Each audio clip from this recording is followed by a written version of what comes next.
আসসালামু আলাইকুম। সবাইকে বিজয় দিবসের শুভেচ্ছা।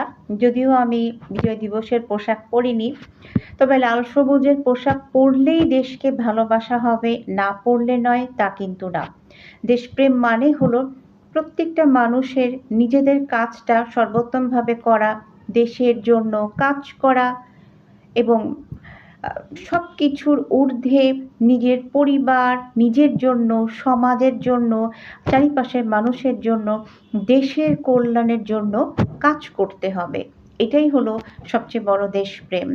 রাজনৈতিক অস্থিরতা, রাজনৈতিক বিশৃঙ্খলা এটা শুধুমাত্র বাংলাদেশ না, পৃথিবীর অসংখ্য দেশে আছে এবং কমবেশি থাকবেই।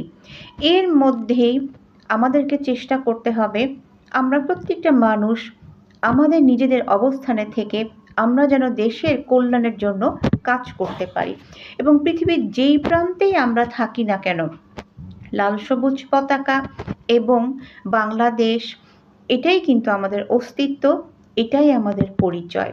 সো দেশ মানে হলো মা, মা মানে হলো মাতৃভূমি। তো আমরা যেন আমাদের মাকে ভালো রাখতে পারি, আমাদের মাকে ভালো রাখার জন্য আমাদেরকে সামগ্রিকভাবে সবার মধ্যে একাত্মতা বজায় রেখে কাজ করতে হবে। ধন্যবাদ।